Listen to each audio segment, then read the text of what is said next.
A full week has passed since Vices Niagara, and we are now firmly in the Molcharmy Fuvalos meta. And now that we are there, let's talk about which staples for the main and side are the best for the current format.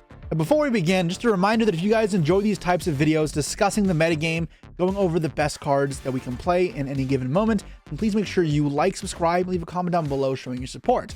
As well as if you have anything you disagree with, or if there's anything that I missed, whether it be in favor of my decision or against, then comment below, and any sort of feedback is welcome. But with that in mind, let's talk about the actual tier list.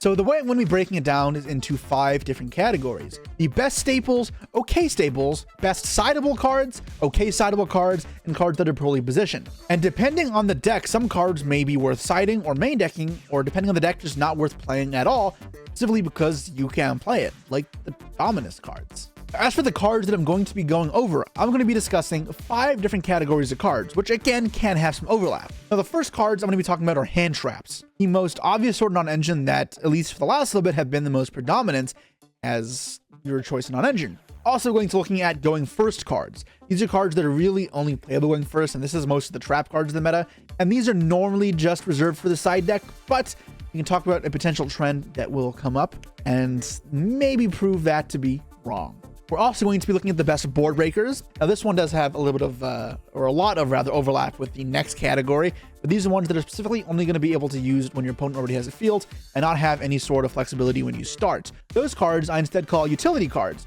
which oftentimes aren't as impactful as the going second board breakers like Sphere Mode, but are a little more flexible in their applications. And the last one is one that is rather slim, and that is mirror match specialties. Something I haven't really talked about much in the channel before, but I feel like is worth mentioning because when these are good, they're like the techs that break the tournament. So I wanted to make sure you guys were aware of them. That way, even if they're not playable now, you can think about it for the future. And now with all of those parameters kind of set, let's get directly into it.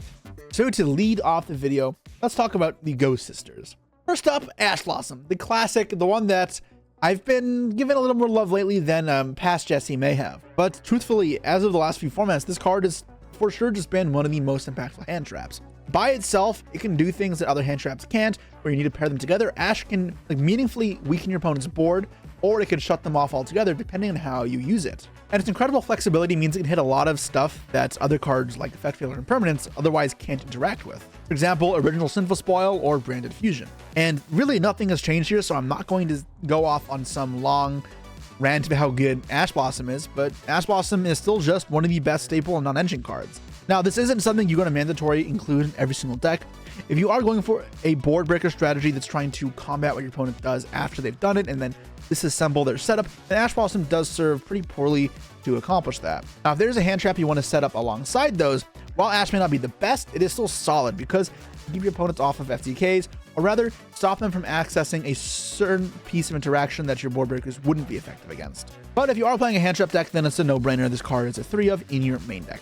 Next Ghost Sister to go over is Ghost Bell and Haunted Mansion, a card that does fluctuate from playability, being able to hit effects that banish or revive or shuffle back from the graveyard. Now, in modern formats, that's really not that much.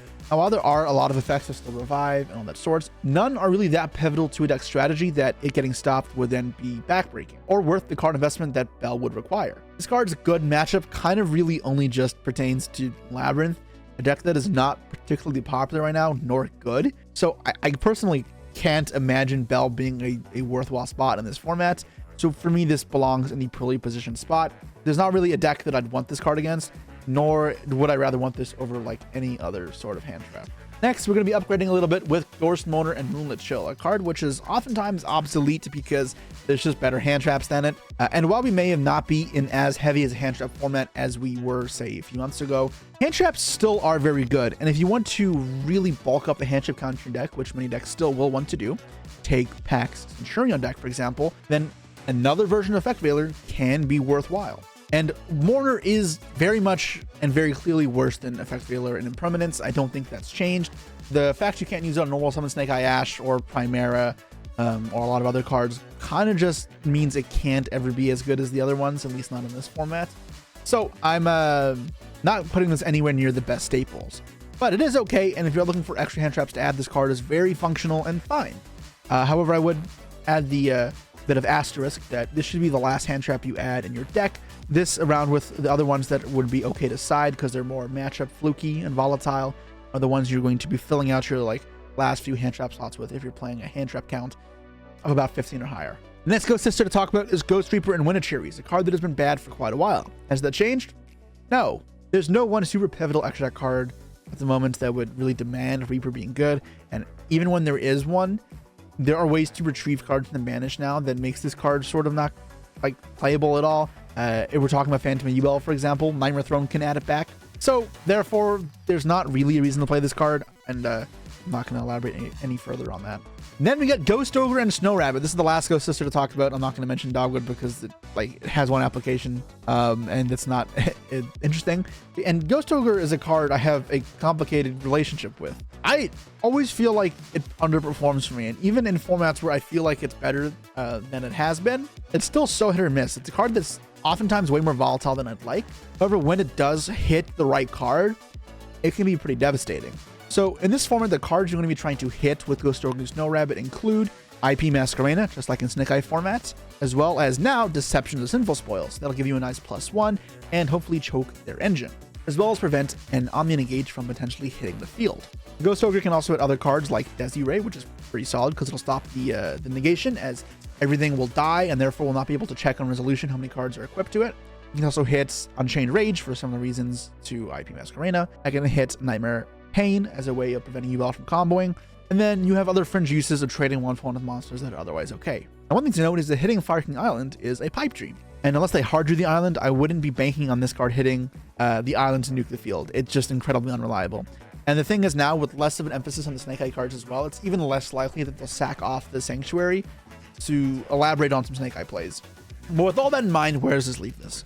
This will fill out the end slots of your hand traps. Now, I feel like it might be a bit better than Mourner, but I don't think it's much better. And for me, this kind of sits at the bottom of the okay staples or non-engine cards in the format. Now, one last thing to talk about with Ghost Ogre is if there is a rise of Centurion cards, then in theory, this card can be good there. However, what's important to note is that this card is not actually that good for Centurion, because the field spell Stand-Up Centurion will not be destroyed if they control a Centurion monster, as well as the cards in the back row won't be destroyed if they control Auxilla. Therefore, for me, it is just not great. And I guess one more last application with Ogre that we do need to talk about is its Fine vs. Tempai. It's the card that hits Sangan Summoning, which can be cool. Moving on with hand traps, we got our two Effect Veilers. First up, Infinite Impermanence, a card that has been pretty good for quite a while now. And again, this is still one of the best hand traps in the format. While its potency has now maybe waned a bit than it has before, with Snake Eye Ash Normal Summon not being as big of a thing, as well as it just being not as good against the Azamina cards as it is, like, say, against the Witch, because how that Azamina will still float back if you hit the Mu Arcielago, as well as imperming the Omni Negate kind of sucks, because you can trade on your turn to break a board, but as far as preventing the board from happening, you lose control of the ability to stop them when that happens. So yeah, Imperm did get worse, as well as there's other hand traps now that are better than Imperm, so its overall ranking has diminished. That being said, it still isn't weak to Call By, it's still not weak to Talents, it's not weak to Arvada, to a lot of the typical cards that other hand traps are weak against. So while Imperm, in my eyes, has diminished, for me, it still is one of the best staples. And its flexibility going first or second does mean I'm inclined to use it in most decks, even if they are taking a more board-breaking approach, and you can be flexible with it. Next up, we got Effect Veiler, and this one is a bit different.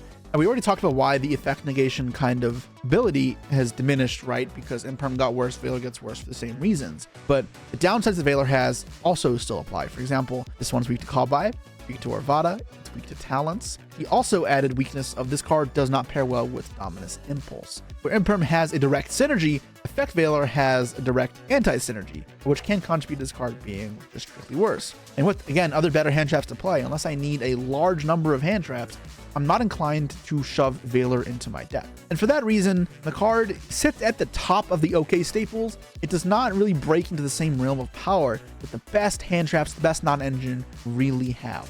Moving on, we've got to the two Dominus cards. I wonder if we'll have any more announced by the time of this video, or if any more will ever exist. These cards have definitely proven to be quite impactful in the game, with one of them specifically being more so. And that one is Dominus Impulse. If you aren't familiar, it's fresh out of Rage of the Abyss, and this says that if your opponent controls a card, you can activate it from the hand. It then negates the effect special summon a monster, no matter where it's trying to summon it from, whether it be the extra deck, graveyard, deck, banished pile of the hand. It'll be flexible. And if you have a trap in your graveyard, it destroys the card, which is where the extra synergy with impermanence comes from. But then afterwards, if it was used from your hand, it'll lock you out of 3 attributes. It'll lock you out of earth, wind, and light. But if you are playing a Fire King deck, for example, or a Labyrinth deck, there's nothing to lose. So pretty much, unless you are running some sort of fiend shenanigans, this card is incredibly powerful. And this card functions almost better than Ash Blossom, because it can stop things that Ash Blossom can, like Sangan, Kaiman, and Branded Fusion, which are incredibly powerful things to stop. But it can also stop things that Ash couldn't and only like Bell could before, like Flamebird's Dragon, or it can hit IP Masquerade like Ogre could. It's somehow more flexible than Ash Blossom, also being less vulnerable because it's not weak to call by, nor weak to talents. Now, it obviously has the downside and restriction that only some decks can use this. Given that its types really favor the meta decks right now, this card was just a standout, and I think Niagara proved that, as a lot of the decks that did well played Impulse, and 4 of the 4 decks in top 4 did have it somewhere in their main or side. And if your deck can fit it in, it should.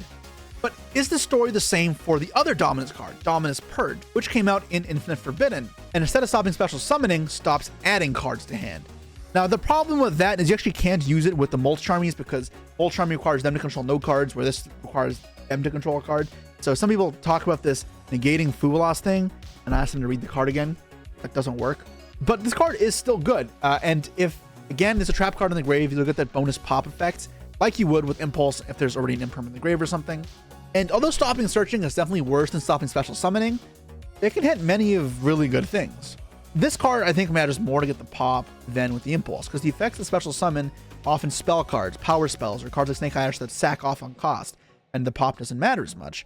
However, cards that search are often like on summon effects. So I'm talking about like Snake Eye Ash, where this card could be like an imperm on Snake Eye Ash, which isn't that crazy, especially because you're not going to stop the second effect, or it could be a Solemn Strike on Snake Eye Ash. And now we're talking some real value. And that level of boost is more noticeable with this card, I find. And I do always want to make sure I'm playing Imperm alongside Purge so that I really get that max bonus. Now, this card is supposed to be a polar opposite of Dominus Impulse, where the attributes it locks out are the reverse. So you can't use Dark, Fire, or Water. Now, given this certain meta, this card does hit a lot more main decks than it does Impulse. If you can play Purge, you probably should, but it's not as much of an auto-include as Impulse, so that does leave this card, in my eyes, as an okay staple. It's not something that I will auto-include because I can, where Impulse is something I probably would. Good card, but I don't think I'm going to be raving about how broken it is in any feature matches or deck profiles anytime soon. Continuing the trend, the new card, let's talk about the next 2 hand traps that are also brand new, Mulch Armies. Perulia is one that has seen some main deck success, mostly in Tempai, but we've also seen some players use it in Fire King or in Snake Eye strategies, because with the abundance of discards, you can put it in the grave and make sure that it's not going to serve as something dead on the first turn. And then there's the obvious applications of when you go second with it, it should hold your opponents at bay, give you some draws as well, and really be Min C, a more fair version of Max C. Perulia, as opposed to Fuvalos, though, is a lot more volatile depending on the matchup. And there are many matchups where this card is not very good against, and even some where you can get draws, you will die before you get a chance to do anything with it. Say Tempai, for example, I can't imagine myself wanting this in that matchup. But then there are some matchups where this card can really shine, and it feels as good or even sometimes better than Fuvalos. So Fire King, for example, it's very good against. And there are many other matchups where it's also just solid, like against Snake Eye. I'm happy to draw this card, although it will not be the card that ends the game on the spot. In my eyes, this card is not powerful enough to really demand a main deck spot, nor is it flexible enough to say that I'd always do it. I think only Tempai should really be maining this and forcing it in there. Other than that, this card is one of the best side deck staples, and a side deck staple that I think almost every deck should incorporate, whether it be hand trap based or board breaker based, but I would not go further to say that is a main deck. So we are going to slot this card into our best side deck position. Now, Fuvalos is a different story. This card is more impactful. This card hits a lot more matchups, and very few decks can really escape the wrath of summoning from the extra deck. Some examples being Centurion being one of the few that doesn't really get crippled by Fuvalos. And even if deck like Fire King can kind of play under Fuvalos in a bit of an okay way to knock out an infinite number of draws, they still can't do their full combo. They're going to be kind of mitigating the damage, but in that way where you're stopping the full combo, you're breaking apart their field while also redrawing and going plus. That's kind of what Max C does, right? And obviously it may not be doing it to the same level of power Max C, but it can be kind of close. And that's like one of the good decks for Fuel Loss. The level swing means it is worth including the main deck, even if it's going to be dead sometimes when you start. Now, obviously, it can be a little like crappy, but when a card is that powerful, I think that's not incorporating it for when you lose the roll, have the chance of drawing it. It's just like, it's doing yourself a disservice. But if you aren't main decking this card, side deck it. There's no reason to not have this in the deck. This card is criminally broken. Now, the actual reason why this card may not be in your deck: budget. I understand. I'm not trying to like say otherwise, but I meant where like assuming money's no object, this card's in. Now, the next hand trap to discuss is something that's kind of interesting. It's Nibiru, the Primal Being, a card that has been pretty good for quite a while now. And in many of the past tier lists, I've included this as one of the best hand traps, something I was very happy to include, as it was really good at pairing with other hand traps to clear your opponent's field, and then kind of be a good finisher, as well as in grind games it could be kind of good. But lately, I think this card has gotten a lot worse. I think that the return of the Omni Negate via Azmina Sylvia kind of means that now this card is kind of poo-poo again. You don't get to really nib your opponent that often. It's good against Fire King because they don't always have the Azmina cards, but again, if they have the Azmina cards, it kind of sits there in trades 1-for-1. This card is not good versus Yubel because there's so many ways to stop it, whether it be Caesar, Phantom, or Ardrus. And versus Tempai, I mean, do I even need to tell you how this card does against Tempai? You can infer for yourself. I shouldn't need to tell you. But I think that all these bad matchups kind of lead to Nibiru being very, very unfavorable and dead straight up in most matchups. And with the rise of some slower decks that can take advantage of the lack of weakness to Fuel Loss, like Centurion or Labyrinth, those decks that don't summon as much also tend to thrive against Nibiru. And that does mean that Nibiru just ultimately doesn't have a great position in the game. Is this card unplayable? No. When this card is in the right matchup, it is very good. And I think for that, it is worth a side decking in many cases, especially if you're already playing a hand trap deck, because it can fill out your hand trap lineup in a customizable way that suits the right matchup. For example, if I am playing with Fire King, I will include this in my deck. It is good versus Fire King. It is not game versus Fire King, but it's good. And versus other rogue decks where they aren't summoning Omni Negates, then hell yeah, throw Nibiru in there. But even with all that in mind, for now, we are just sliding into the okay side deck position for the moment. Now, next up, I want to talk about the Bistrels. But on the topic of Bistrels, you have to remember they aren't all created equal. So let's talk about Magnum at first and the others second. I think the rest are a lot more comparable in power level to each other than Magnamut is. Magnamut is so bullshit. I actually can't believe when this card was at 3 then it wasn't played more often. It was just cash format, I guess, and Bistrels were unplayable. Any deck that has a remote weakness to Bistrels, this is so insane against. It banishes it, summons a body, 25 beat stick, and gets another one on the next turn to cripple them again and put more pressure. And they have more bonus effects afterwards. Like, why? And that's not even talking about in Tenpai. They had Genroku in the end phase, and then summon Paija from the deck, and then search Sangan summoning or Sangan Kaiman. Magnamut's not okay, man. I'm honestly ready to call for this card to be banned. It's like not. It's actually just not close. Like the card is so much more powerful than the other Bistrels. I almost just want to include like at least one Mag and one Druis in all of my decks. And I'm mad at myself for not doing it on Niagara. These cards are just so good. Now, does this belong in every main deck? I'm not sure. I feel like it probably should be in every main deck. The one Mag, one Druis, because it is insane. Now, Bistrels as a whole, let's talk about the Bistral concept. I thought they were a bit worse because people were playing Impulse in their deck, which I expect to be somewhat popular. Then you wouldn't have Fiends with cards to hit with this. And against Tenpai, this card would obviously not be very good. But what I kind of failed to see is besides being just IP as a target for fire decks, you can hit Azamina cards right now. And if they go Hollowed Azamina and you chain the Bistral to hit it in the grave, they lose the Hollowed Azamina and they can't really get it back.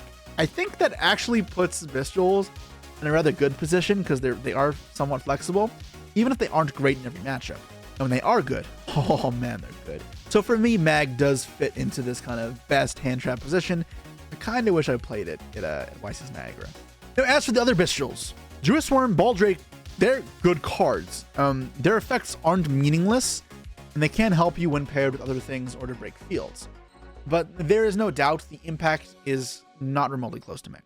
These cards, in my eyes, are just okay. We already talked about how Bistrals had effectiveness, but they aren't effective against everything. The weakness to Tenpai, still glaringly obvious. as well as it's not brilliant versus Fire Kings. It relies on hitting IP or the Azamina cards, which are not a certainty at any point, nor are those going to really cripple the opponent in a lot of cases.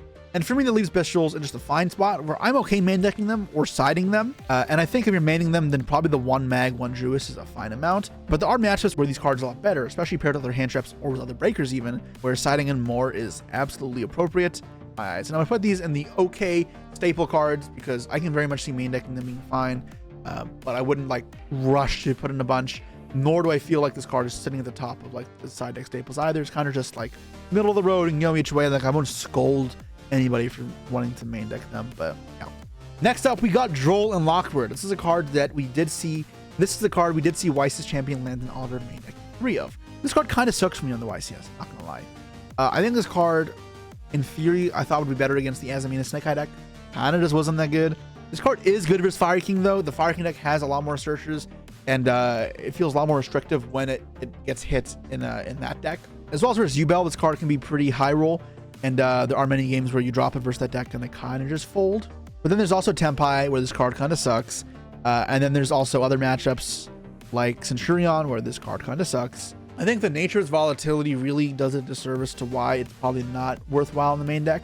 And the fact that it has so many bad positions will immediately show why it's not one of the best staple cards. In my mind, this should just be a side deck card. It could teeter close to some of the best side deck cards, but I still just think it belongs as an okay side card. Its anti-synergy with the Mulch Army is something that's undesirable, even if you expect your opponents often have ashes, crossouts, and such for them. So it just can be a little more conflicting than I would have liked. I just don't think it's like brilliant, where like some formats this card can be the best card in the game. This isn't one of them. It's not a bad card, but I'd be hard pressed to put it at the top of my list. So okay side deck cards for now. Moving on to the side frame cards. Gamma, Delta, Epsilon. I'm not even going to talk about Epsilon. Talks about enough of my tier lists to know, for you guys to know why this card sucks. So Delta was really good at stopping spells, hit original, whatever. And it was always kind of teetering on the brink of playable and bad before. But now that we've got even more new hand traps, this card sucks. Your opponent will oftentimes stop playing and be forced to go into a grind game thanks to the new Mulch Armies, grind games, driver, and crew below. Yeah, we'll throw these cards into the garbage bin for now. Badly positioned. Next up, we've got a classic, Dimension Shifter. If this card's been used against you, and you want to scream, it should be pretty obvious. If you can play this card, main deck 3 of it. Fuck Shifter. Next, Retaliating Sea. Yes, this one is a newer one where it's been pretty bad in a lot of formats, but we've seen a small resurgence of it lately with several top cut decks from Niagara using it, PAX being one of them. Specifically, why this deck has grown in popularity is due to the Azamina engine, giving a whole new range of targets for you to hit with Retaliating Sea that should shut your opponent down. Now, truthfully, I think these cards still not great because you can play around a lot of the time. Not always, but I think that the fact that there is a way to play around it means that it can never really be a mainstream side deck staple. It needs to be fringe meta call. Obviously, this card cannot be main decked. It has so many bad matchups. You cannot do that, nor is it good going first. But in the side deck versus the right matchups, you can put it in. I think this card does get worse at the top level, where players will start playing around it. Specifically, things they could do to play around this is put like Flamebridge on the field before using original, before using Azamina cards, and playing in a more abstract order of things rather than what the spreadsheet may tell you to do. Actually, the spreadsheets are pretty bad for learning, but whatever. Other points on Retaliating Sea, I don't think there's any. If the card resolves and your opponent's not prepared for it, this will destroy them. Now, the one other issue with this card is you'll have to make sure you have a way to link it off yourself, or you don't care about the banish effect, because if it's on the field, it affects yourself as well. And where a deck like Centurion can use it very well is that you can synchro or exceed with it pretty effectively, and it's at almost no cost to you, as well as the banish effect isn't crippling even if it does hurt. And in Fire King, you have some ways to clear it. Besides linking, you'll also have Deception to tribute it off. However, I'm like not wanting to keep in 3 Deceptions post side that often, and it would kind of mean removing that synergy. So yeah, just something to be conscious of if you're building a side plan around Retaliating Sea. Moving on, we got Phantasme, a card that I did think was pretty solid in the last format. It was great with pairing Aurelia, especially as we're expecting the people push through our hand traps and wanted to draw cards to combo with Bistrals and really punish the meta. But the metagame isn't the same as it once was. Greensmiths have fallen off a lot, and as Bistrals have gotten worse, Phantasme has gotten worse as well. As well as with Fuwalos, there are many times your opponent will just choose not to extend into your plays. And then if you're stuck with a Phantasma in your hand, it's going to be bad. It's obviously not to talk about the fact that it sucks going first. So this card is nowhere going to be in the main deck. And even on the side, I feel like this card has lost its kind of luster. With the 6 Charmies, those draws are more than enough. I'm not rushing to put these in on top of that, as well as the draws you'll be getting off this become a lot worse when you draw into multiple Charmies. And now you have multiple cards on the back, because usually I'm attributing one Phantasma draw or allocating it to putting back a brick that I think if we progress back to this very, very hand trap heavy metagame where the body becomes a lot more impactful and the visuals get better, then yes, Phantasma gets stronger, but I think the metagame has shifted enough from that point to be that I don't want Phantasma. There's too much Tempai, the Fire King that's not good against, and the Snake Eye decks I think don't care as much about it anymore, especially when now they have the other reliable strategy besides Fiendsmith. They got the Azim. So for now, Phantasma will be dropped into the garbage bin. Next up, we got Skullmeister. Bell still sucks. This card still sucks. Poop. Next up, we got DD Crow. I don't know, man. All the graveyard cards right now, Bell, Skullmeister, Crow, they just don't hit things early enough for them to be impactful. Crow's a little more flexibility because it can hit other things as well. Like I can hit the Garunix more aggressively, and it'll actually affect the resource game rather than be a preventative measure or to choke their resources. So for that, it is better than Skullmeister and Bell, but would I include it? Still no, still garbage. Then lastly for hand traps, we got Vados. Blow up all their field spells, destroy that fucking island. Wait, there's Sanctuary. Never mind. Yeah, the card's not good right now. I am holding out hope that one day we'll see Vados being an actual impactful hand trap, but when Ogre is kind of shitting the bed as well, Vados is not going to stand a chance because it's just worse to Ogre most of the time. For now, Vados, you'll wait your turn. Into the garbage you go. That's going to be all of the hand traps, and it's where I rank them. Let's move on now to the going first cards, because I can see this is dragging on and just showing the road. We'll start off with some of the continuous trap card floodgates. The traditional ones, the limited ones. There can be only ones. So Takobo is one that I feel like is pretty solid right now. The applications do depend on the matchup. For example, versus Fire King Snake Eye, this card is absolutely unplayable. However, against matchups like Yubel and Tempai, this card rocks. Now, one thing to note is oftentimes versus Tempai, you expect to be Dust or Lightning Storm, meaning although it is good when it resolves in that matchup, it's not a certainty. Versus Yubel, however, I expect it to kind of walk a lot more often and end the game almost immediately. Their removal answer is going to be normal summon a random dude, make Almirage, and then summon another dude, make SP. With all that in mind, Takobo is a rather solid card. Would it deserve a spot in the main deck? Probably not. I don't think I want to side trap cards right now, especially ones that are inflexible and not good against every matchup, specifically the Snake Eye matchup, which seems to be pretty popular right now. But as for side decks, I think this card can very comfortably be side decked if you're looking for something that goes first against Tempai and Yubel. However, there's a card I feel that is better. Hits both of those we'll get to shortly. Next up, we got Anti-Spell Fragrance, another broken limited card that deserves a place in the ban list. Over this format, it's just okay. Now, the reason why is for one of the reasons we also see it not be as impactful in Japan. With the Charmies, there's a higher chance your opponent passes the turn on the spot, then relying on their hand traps and non-engine they've put in as a counter to Molt Charmy to ward you off for the turn and then continue playing on the following turn. With all that in mind, Anti-Spell serving as a tempo stop isn't really as effective.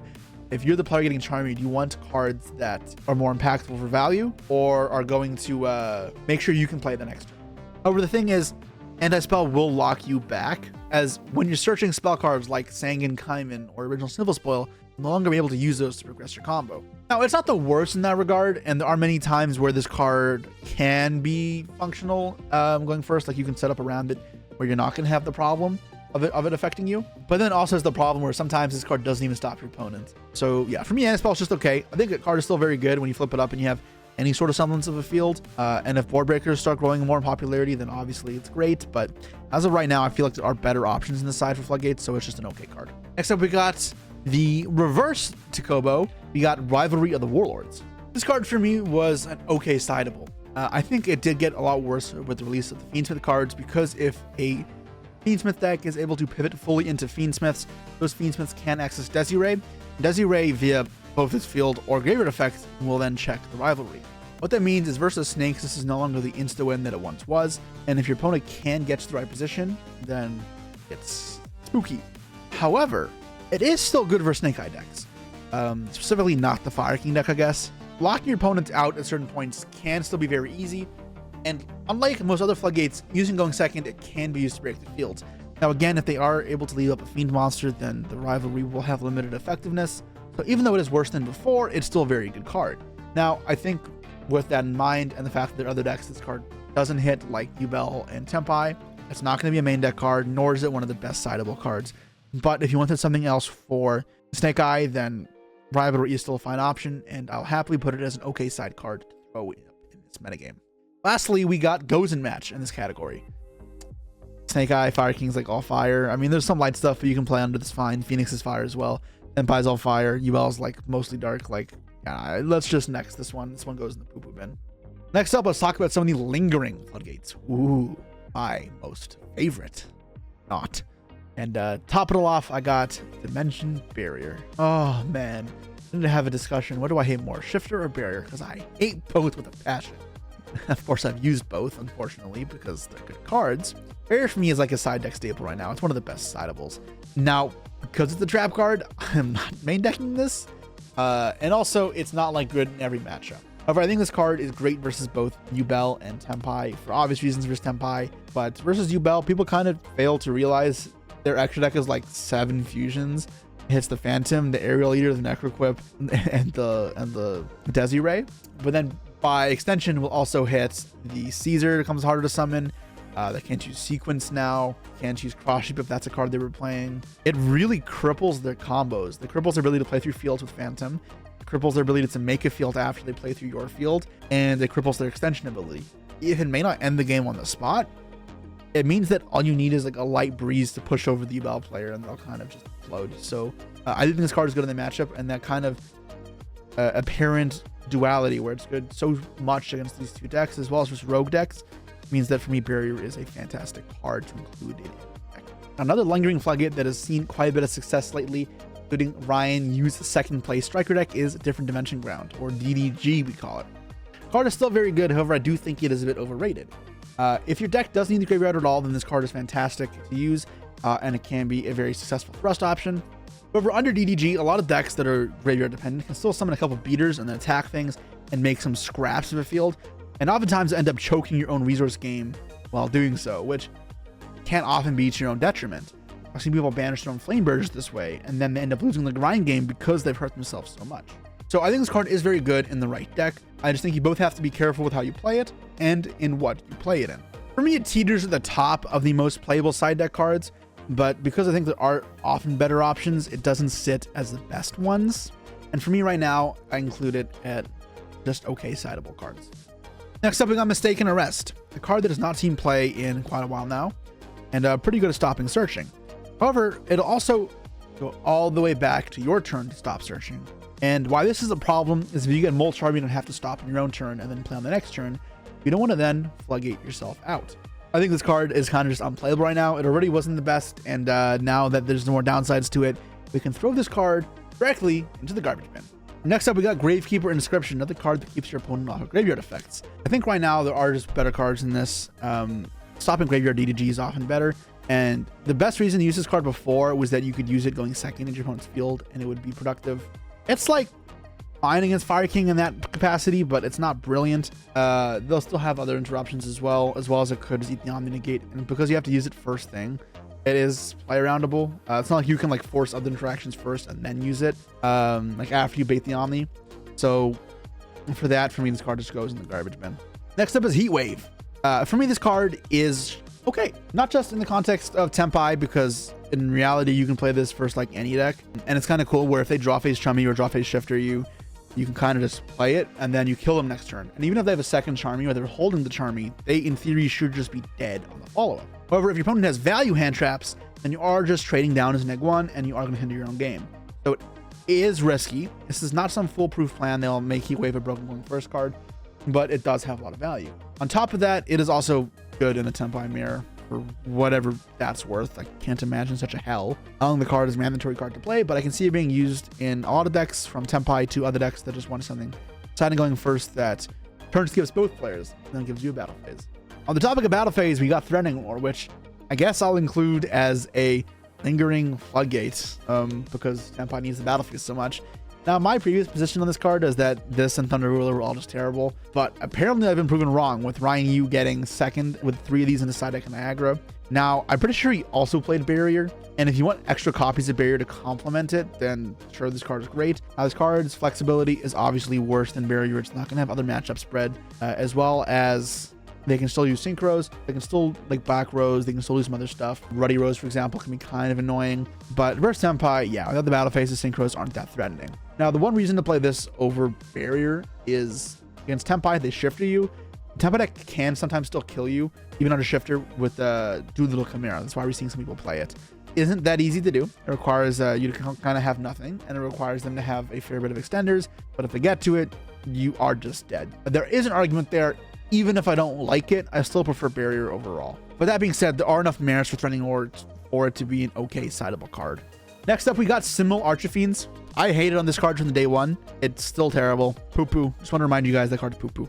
Now, the Living Floodgates out of the way, let's go back to some of the other Floodgates that are a little more unorthodox. Starting us off with Grave of the Super Ancient Organisms, a card that stops high-level monsters. It's on top Phoenix Recipe, and Alessa deck is high-level bound and locked out of links. This card is ineffective. So considering Despia is not a popular deck right now, you don't need this card.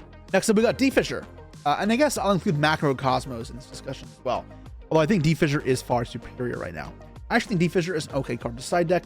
And I'd argue that if your deck can play it, it might be pushing upwards towards one of the better ones.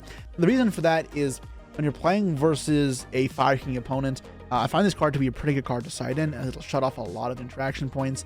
It'll force some pretty unfavorable IP trades, or if you can prevent the IP, it can kind of cripple your opponent's defenses pretty quickly. It's not invulnerable. If your opponent has Skyburn, or they played around the D-Fissure Search Skyburn, or they just drew on Sanctuary or Skyburn, then you get the point. D-Fissure won't do anything, as well as oftentimes it will just eat the SP. So many other cards could accomplish the same thing if that's the goal you're looking for. However, D-Fissure does function in multiples, as well as it is still just going first a fantastic card that demands interaction. So I think the card is excellent. Now, you have to be able to play it, which isn't always a given. But yeah, I think if you are a Pearly deck, for example, then this is a card you should be looking to incorporate into your side almost for sure. Now, next up, we got a continuous spell that rocked me at the YCS. Pack uses it to defeat me pretty swiftly, and it is Deck Lockdown. It's a card that has been teetering from a okay card to one of the better cards for a while now, and I think in this format I am liking it as one of the better ones. Now, there is a problem with this card where if you get Charmy and need to stop, then you kind of can't play on your next turn because of this. However, this card is so impactful and overbearing in what it stops that if you give your opponent like 5 or 6 draws and make a solid field backed up with Deck Lockdown, unless they're on breakers and the right ones, they still can't beat this. So yeah, for me, this is one of the better cards.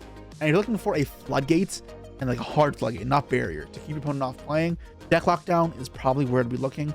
Obviously, this deck is even more complemented by the Nature Centurion, like Pack used it in, because the synergy with Auxilla, as well as the lack of anti-synergy because you guys place from the grave and from the deck directly.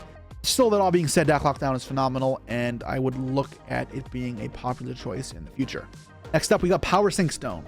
This card was hyped up a little bit when the other Floodgates got limited. It's bad. It's very manipulatable to serve against you, so I don't think it's worthwhile. Therefore, axe it.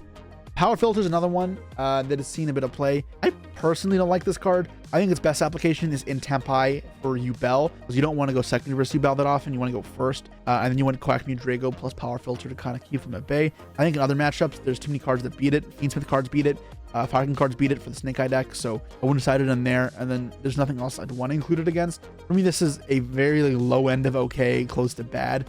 And the decks I use it in are really just Tenpai. So then moving away from the spell and traps, we got Ibli, which by all means and purposes is another Floodgate. Thankfully, this card's not been a problem lately. It's a card I really hate, and it's now banned in Mash. Yes. But yeah, this hasn't seen play in a while, and it's not a great reason. I guess with Deception being legal, there is a new way to tribute it off so that it won't be a problem. I think just while everyone is so hand trap heavy right now, and Bestial heavy, Ibli kind of just serves to be ineffective. And it doesn't help that most decks have really strong normal summons right now. So it's not like you want to play 3 Ibli and normal summon it like you did in cash format. It would kind of have to be a gigantic combo, gigantic sprite combo to summon from the deck. There's better things you can do right now. So Ibli in the poo-poo bin. Aside from Floodgates, there are a couple other options that are viable for going first, like the Virus cards and Eradicator. I don't think this is great. like we're not a board breaker enough of meta where Eradicator can thrive, or I feel like any one deck is too heavy on spells or traps that I feel like this card can carry as solo. If I'm playing for Striker, then sure, but unless you're playing at locals with Ryan Yu, you probably don't need Eradicator. Even he doesn't show up to locals near me, so yeah, not happening. Next up, we got Heavy Slump. This is a card that Plant Legend Julius Schwarzkopf piloted in his side deck. And if you're not familiar with Heavy Slump, what it does is it's like the Maxi counter, or I guess now Mulch Army counter. It's a trap card that says your opponent has 8 or more cards in their hand, shuffle their entire hand into their deck, and draw 2. So it's effectively game ending.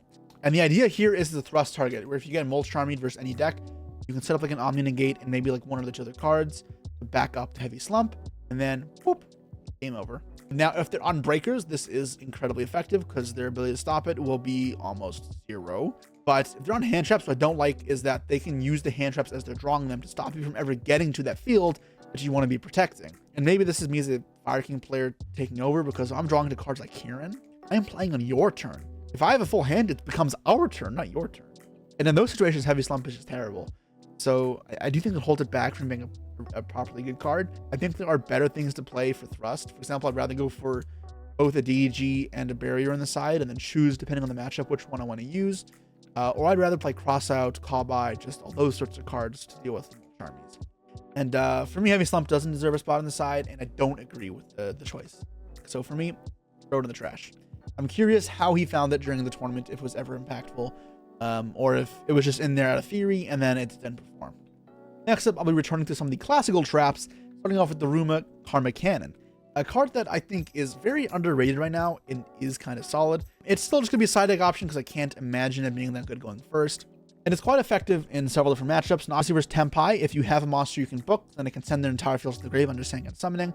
Even if not, it'll keep them off of any aggressive plays. And then there's other decks. It can be field wipes, it can be tempo control, and I feel like it's a great way of backing up your fields or of making sure you don't get completely blown up by a Charmy card. If you're looking for something that's more value-based and more tempo-based, this card or the next few are something you want to include as we're going first trap card. On the topic of cards that are good in those positions, we got the Solemns, Judgment, Strike, and Warning. So I think Warning is clearly the worst of the 3. Strike is a lot more targeted for monsters and does its job better, as well as it's being cheaper to use.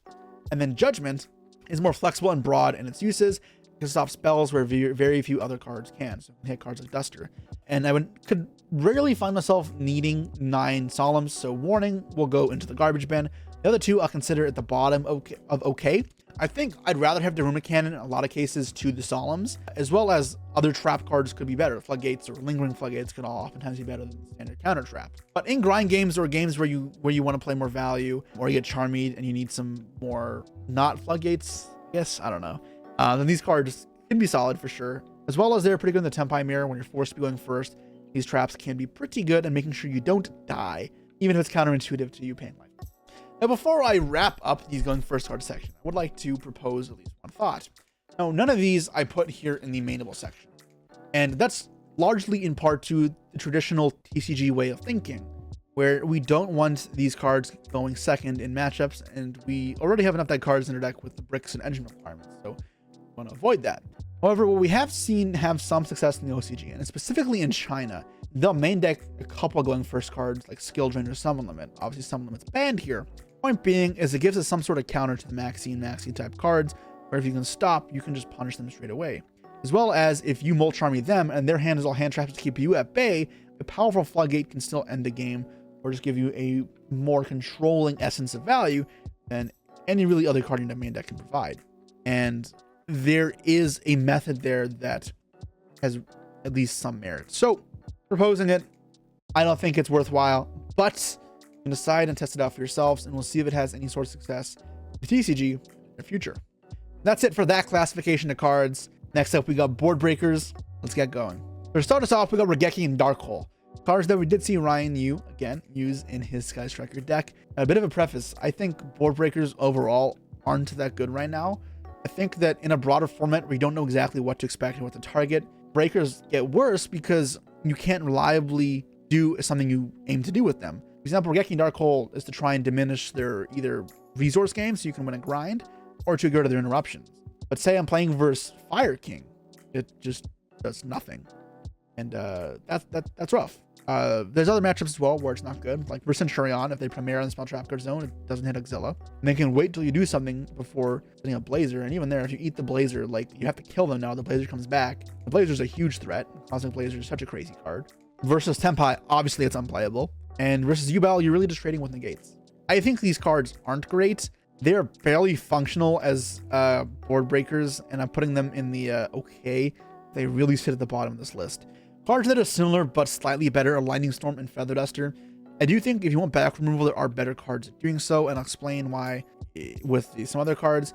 This can force out Desiree, but it feels a little worse than cards like Cosmic because you can kind of control when you use it, where in this case you can't.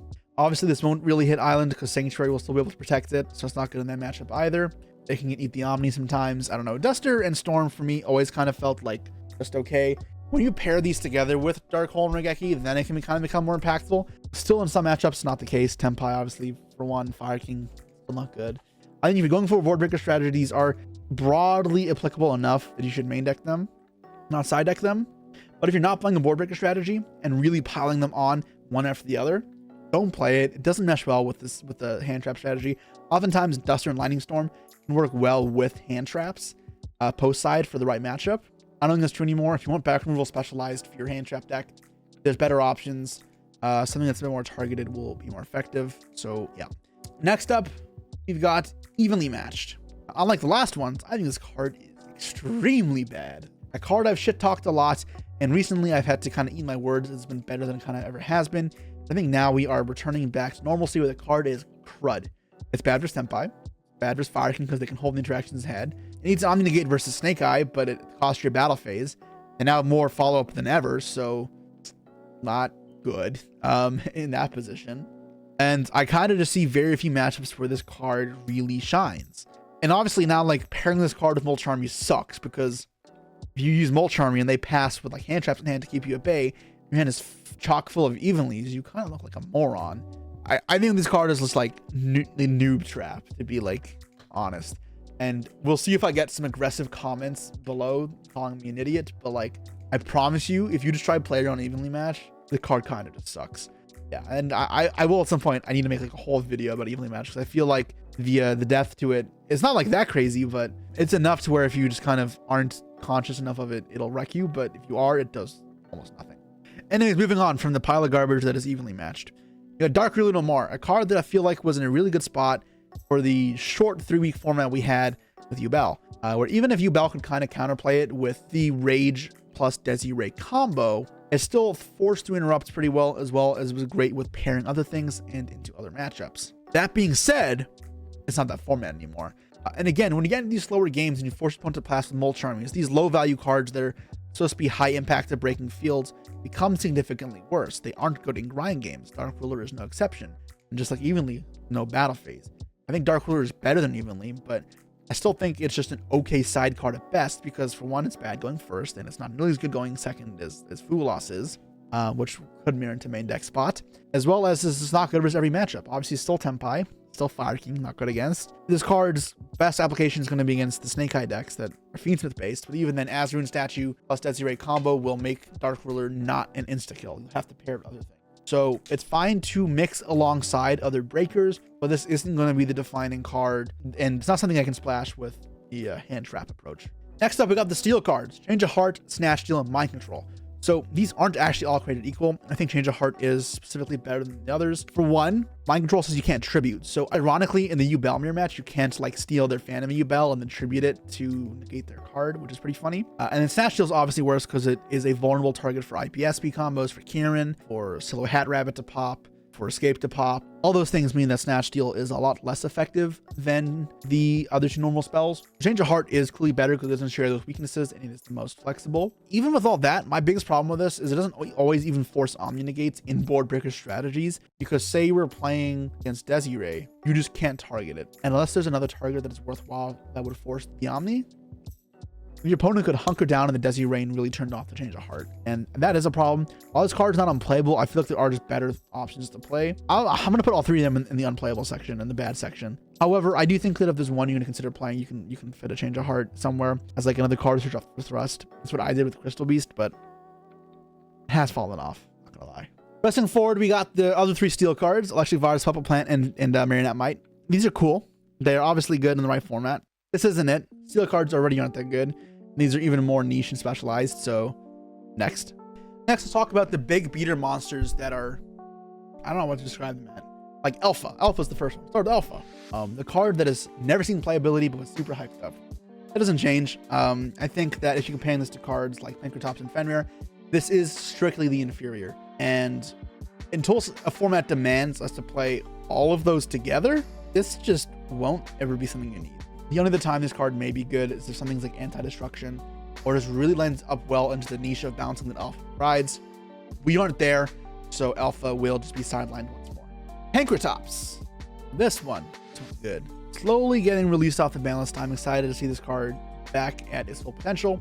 I think this card is better now than it has been, although it wasn't really bad before. For me, it's a comfortable, okay sideable card. And what I like about it is you can use it to help crack through stuff. You can hit Desi Ray, or not Desi Ray, hit Sequence to turn off the Desi Ray. It doesn't activate, so it's not weak to Hiking Caesar. It can attack something first and then pops, sometimes trading up. It can pop IPs to prevent SP from coming down. It can hit Floodgates sometimes. It's a good card. What's also cool about this is if you Furos or roll your opponents and they end on a kind of a weak field, then Pancratops is one of the best cards at really dealing with finishing blow, where capitalizing on their slow turn with a high value card and a high tempo, high pressure card. And yeah, it could be quite painful. If you've ever been maxing a Pancratops, it can feel kind of brutal. So yeah, okay side of a card. But if there's one card that does the similar thing of applying pressure under maxi, but it's better, it's Fenrir. For me, Fenrir still isn't good enough to be a mandatory sideable card or even a main deck staple for that matter. But I think the Cashier cards are for sure worth mentioning because they are pretty good into maxi-esque effects. They can mitigate the impact onto you by giving you extra layers of defense, as well as they can be good at capitalizing on your opponent having a weak board by kind of ripping them apart. If you ever bricked and then your opponent summoned a Unicorn or Fenrir, you'll know the pain. You groan as it's like, God damn, my hand's already bad. How am I going to deal with the advantage that provides, the attack it puts on, the bodies it puts on, the follow-up it puts on, as well as the interrupts. So in these simplified game states, it thrives. Now, my biggest problem with playing Unicorn as such and turning into more of a going first engine is now you expose yourself to more of a weakness to Molcharmy Perulia, which if your deck is already weak to, I'm not a fan of playing in more, as well as you do turn off the ability to play cards like Dominus Impulse, which in some decks can matter. For example, Fire King. It's the biggest reason why I am not putting it into Fire King deck, as well as just wanting hand traps rather than mid-range cards. My deck should already thrive in those circumstances. But yeah, if your deck kind of looking for something to stabilize a bit in these maxi scenarios, your deck's a bit more combo heavy, then I think Unicorn and Fenrir are fantastic includes to help equalize your going first, going second, as well as the Charmy scenarios. Moving on to some other monsters, but monsters of the tributing variety. You've got Gameciel and the other Kaiju. These cards suck. Really, unless there's something that really demands an attention that is for some reason invulnerable to like other cards, then Kaijus won't really have a place in the format. It's been that way for a while now, and I don't think that'll change. So until that kind of circumstance appears, Kaijus should not be in your deck, and I don't think any deck really has any Kaiju synergy that would make it worthwhile. On the other hand, Lava Golem and Sphere Mode are a bit better. I think Lava Golem is just strictly worse than Sphere Mode. Now, if you have multiple Lava Golems, you can use it as opposed to Sphere Mode, but 3k attack can kind of matter in simplified game states. Now, the problem with Sphere Mode is you're going to be doing this in breaker reliance strategies. Pairing this with hand traps does kind of suck because your opponent doesn't really make a field, then head card in your hand, obviously. As well as if you're using your Molcharmies against them, and that's going to be slowing them down, then this again can serve to kill you because if they have like 1 or 2 hand traps stop you from playing, and you're stuck with say 2 Sphere Modes in your hand at the end of it, you'll die on the clapback. But when you are playing a breaker deck and you're up against a combo deck like Snake Eye or Yubel, it can be pretty effective. One of the few things that clear the field. Now, obviously, these will eat up your normal summons, so unlike a Kaiju, they're not completely flexible for every deck. The value they give, though, do mean that if you can run it and you are playing a breaker deck, then these probably do deserve a spot. Now, that being said, they're not brilliant, and I'm not saying they're mandatory by any means, so they kind of sit near the bottom of the okay staples in the side deck section. Now, in a similar vein, we got Kurikara, a card that tributes their monsters but gives you the body. However, it is a lot more restrictive in its use and requires opponents already using effects. This is a very specific card as well, but the format has to be kind of just right. I think it was almost a miracle that we had a format where Arise Heart and Noir existed at the same time, because both those cards have the same random weakness to this card. But outside of that, like, what cards in modern history or in recent history kind of like have a weakness to Kurikara? And I think overall this card is just very lackluster and should not be. Next, we've got Herald the Abyss. And again, this is a specialty card. This card doesn't have any main targets in this format. There's no single target removal you really need to focus down. So we can leave it out. It's not important, and we can throw it in the trash. Lastly, we got another specialized card, and that is Ultimate Slayer. This one does have more merits. Sending cards from your extra deck to the grave, if you have the extra space, can be pretty impactful. Or Elder Entity Entis, if you're, say, targeting the Azamina cards and pop something else. Or if you're hitting a link, you can send the Evil Twin, send another card, or an XYZ, which I guess right now wouldn't matter too much. I guess Caesar. You can send a Meteorological Aggregator. Now, all of those do trade upwards, and being hard to respond to this card does make this card pretty good. This will trade up into board pretty well as far as Breaker goes, and in the right matchup, it will be very strong. Obviously, I will not main deck it because it's a going second card only. It's not playable going first. Nor do I feel like it really lives up to the same potential that cards like Dark Ruler do. And even that card's not fantastic. Even with all that in mind, it kind of just sits like in the okay sidable section when you're playing Breaker decks. Not brilliant. But okay, that's kind of it for the board breaker section. Now you can see there are some cards that would be classical board breakers that I left out because I put them in the utility card section. See how I ranked them all here, but let's move on to the utility cards because I think these are a lot more interesting.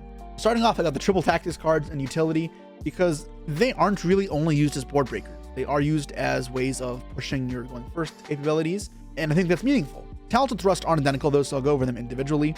Thrust, I think, is actually in a good position right now. Truthfully, this card did underperform for me in Niagara, and I'm skeptical to put it where I'm about to put it, but I want to say it's one of the best side decks. Now, why I think Thrust is so great is if your deck is weak to a Mulch Army card, you can have this in your deck as a way of searching floodgates like DDG or Dimensional Barrier to keep your opponent off of playing.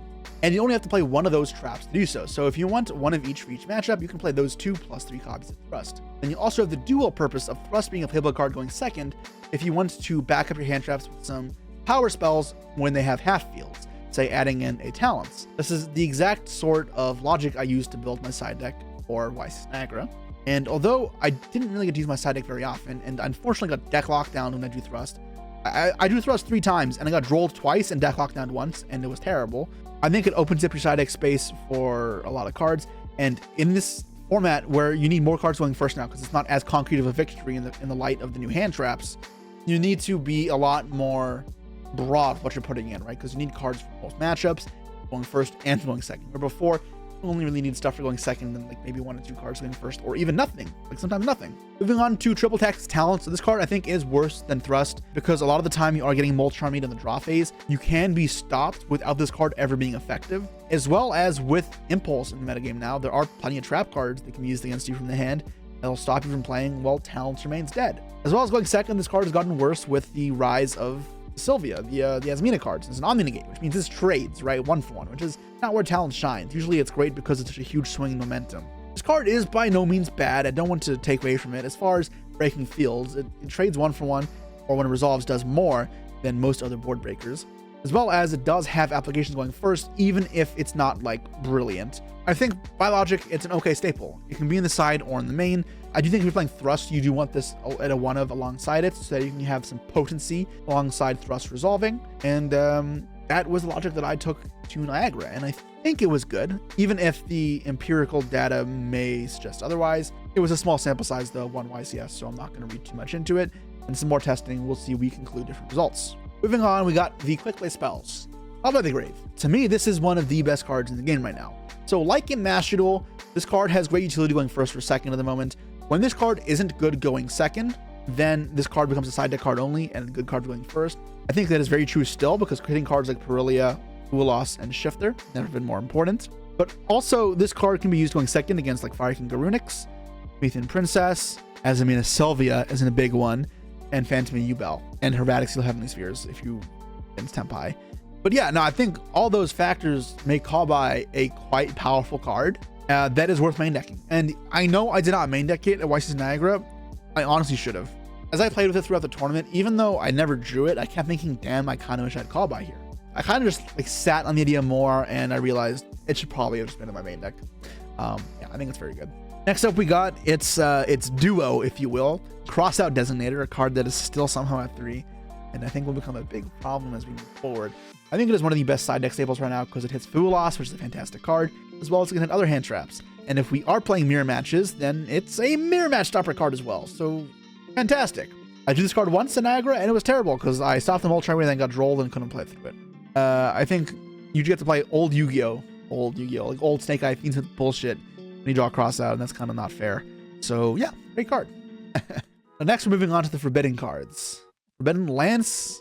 This card was cool once upon a time. Again, like Rikara, it was almost unique, where we needed a format where cards like both Eclipse and Moon were so prominent for this to be a good card. Not in that format. Steel cards aren't there, and that's anything so impactful hitting you from the spell and trap dimension. Lance is unplayable, and it shouldn't need much more explanation than that. You can get rid of it. Next up, we got Droplet, the newer Forbidden card. This card is quite strong. However, I think it's not perfect. For me, this sits near the top of the OK staples or top of the OK side deck cards, and I can really see it going almost anywhere. You can main deck it, you can side deck it, and it's pretty above average in all these regards. However, my problem with it is it's not around the board good against its matchups. Now, it's okay against Tempai because it's still functional, however weak to Duster and stuff, and weak to Shifter, which is important. And it's not great versus Fire King because while you can hit IP and stuff, you're not really interacting with Fire King cards that well, which is their main pieces of interaction. It is still good versus many things though, and it is very flexible. When it's bad, it's not that bad. And when it's good, it's really good. For example, when you want to use this card against the Fiendsmith decks, right? Because it maneuvers around Desiree very well. Chaining a card and then them chaining Desiree, you chain Droplet to it, you'll now force it through the Desiree because it would only affect cards in the field, and you can also negate something else in the process, rating extremely positively in Interruption, being one of the best board breakers in that regard, but also being a very functional card when you go first. I think if the matchup leans more towards that and you need any sort of breaker for the Fiendsmith cards, then Droplet looks fantastic. But if we stay in a broad format where there's a bunch of meh matchups for Droplet, then it's a side deck favorite. The card is good, and I don't want to undersell Droplet. I just don't think it's like perfect right now. So for me, it's going to sit at like the top of the OK staples, but there's potential there. It's just not fully utilized. All right, last Forbidden card is Chalice. Hasn't been good in a while. If you're setting a card going first, I'd rather set any other quick play spell. And as far as going second, this suffers the same problem of targeting that Change of Hearts and Shield do, as well as just being less effective than like any other card. Power creep is definitely showing here, and at least for this format, I see zero reason to ever run this card, so bye-bye. Moving on to the book cards now. First up, we got Book of Eclipse, a card that really fluctuates pretty heavily on its playability, and a card maybe I rank often too highly, and I'll do it again. I like this card a lot, even if I don't use it. It is one of my favorite board breakers because it is incredibly strong going first. Yes, it gives your opponent a lot of advantage, but the tempo it provides can be pretty game-breaking. Now with Fuelos in the game, they're not going to be able to Fuelos if they draw it off of Eclipse. I think that sort of tempo is fantastic. Obviously, it's worse than the Druid Cannon going first, but unlike Druid Cannon, it can be used to push through fields going second. What I like about it as well is it can hit cards like Desiree on Resolution, stop gating, and then obviously hit other stuff as well, like Hiking Wave Caesar and Phantom Yubel. Now, I thought this was better when you were playing versus Yubel a lot more, but as that kind of wanes out of popularity, it does get worse. So for me, it sits as an okay staple slash side card. I'm not sure which one I want to like thrust it into bad. I guess I'll put it into the sideables because I don't know, you can put this into breaker decks as well.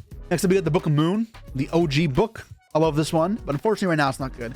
And the charting problem still persists. And it's not going to be as overbearing as a breaker or as a tempo push to stay alive. All that in mind, Book of Moon, while it may have its stay in the sun once more, it won't beat the stay. And for that, we throw it into the poor cards.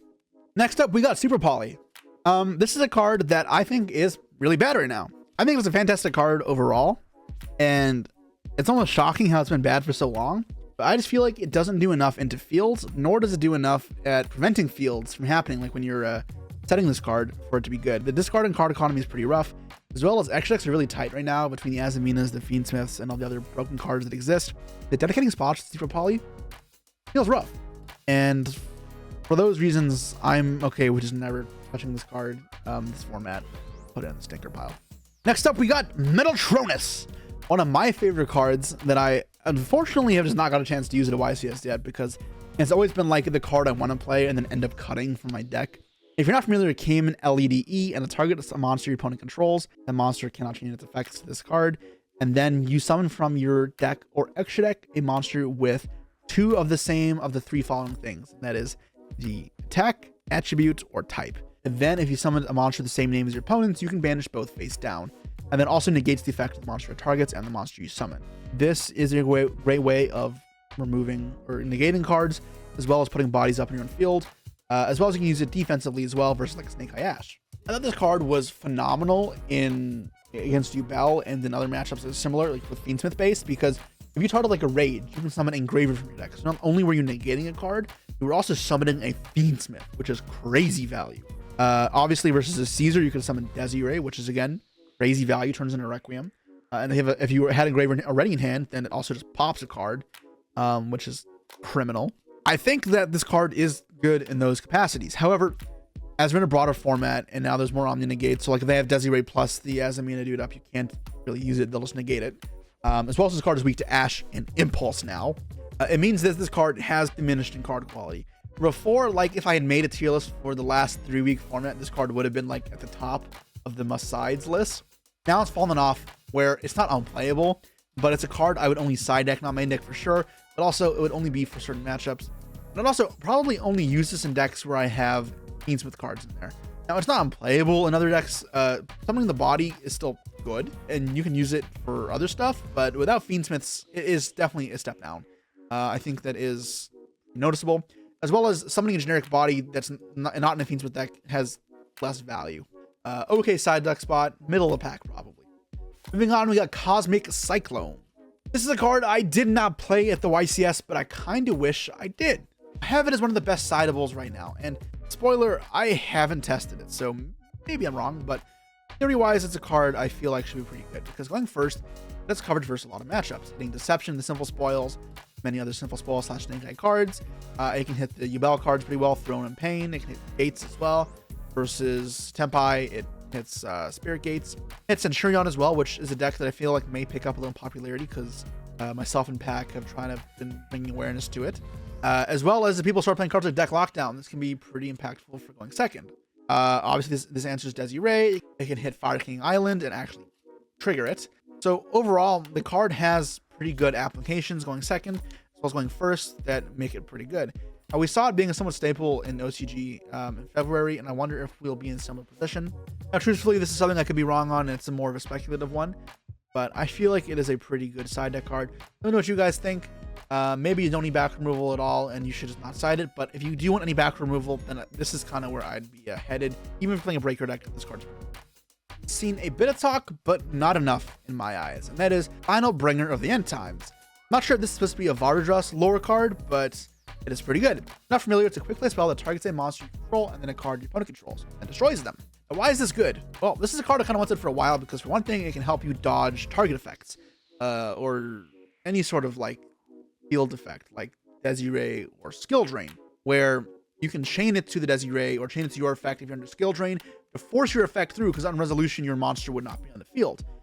Way of dodging cards like Change of Heart, dodging cards like Balance, etc. I think that's phenomenal, while at the same time popping a card. It fills a very similar role to Enemy Controller, while also having the ability to hit back row cards and to pop rather than to steal until the turn. And not being cost does leave it a little more vulnerable to like a secondary copy Imperm, but I think that's fine. Also, it being a quick play spell means that you can set it and it can be a functional going first card. Not brilliant by any means and low value, but it's functional. That's sometimes all you need, right? It's utility. That's what you're looking for in these cards. That's why it's in this section. As well as it being a super rare means it is fairly budget friendly, and I think it is a card everyone should look into getting a playset of, because it's good. So, nothing brilliant right now, but I can definitely see a future where this card sees play, and I think the future may not even be that soon from now. Next up, we got XYZ Encore, a card that is also, like Kurikara and Kuru, was great about a year ago for Noir and Arise Heart, but with XYZ's kind of just not existing in the moment, this card is not playable, and I shouldn't need much more explanation here. Bye-bye. Moving on to Enemy Controller. This is one of my favorite cards, if not my favorite spell card of all time, and it's kind of just not good right now, unfortunately.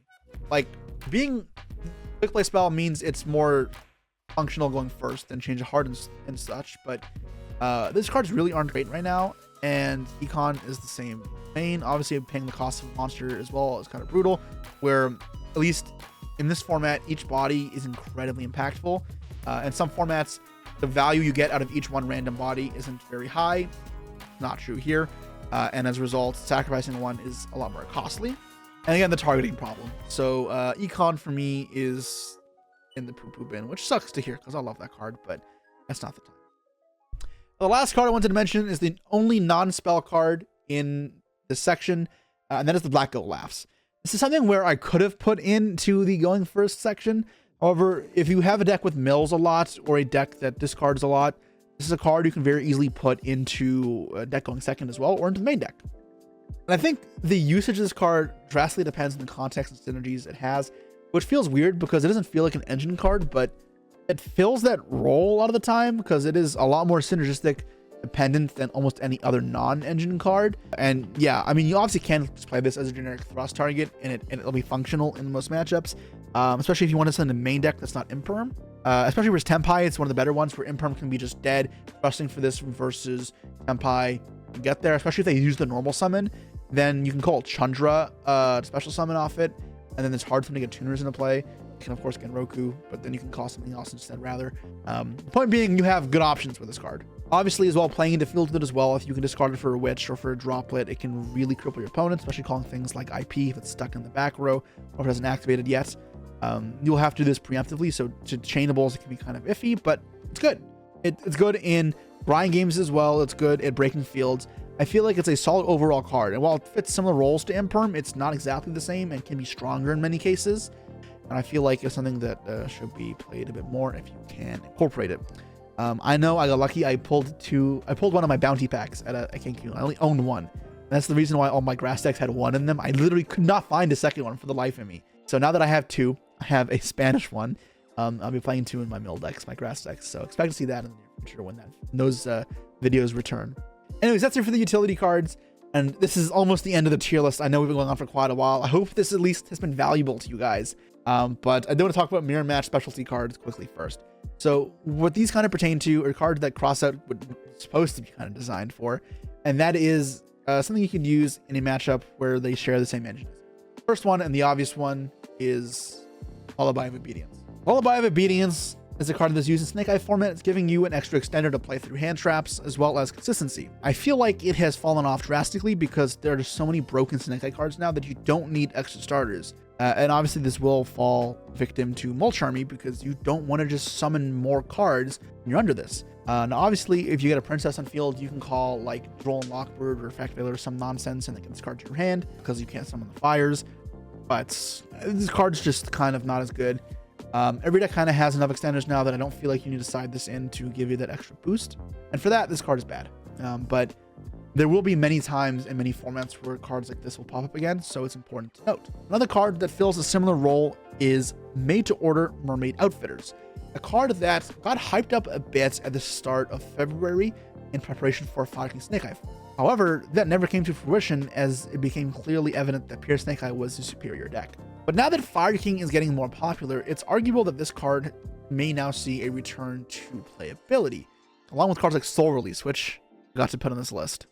So let me know what you guys think of Soul Release, and maybe I'll respond to some comments. But anyways, what this card can effectively do is banish like your opponent's Garunix from the grave, and then search your own Garunix, essentially giving you a way to play through some disruption, because Garunix is not bad to draw. Like, it's not brilliant, but it's not bad.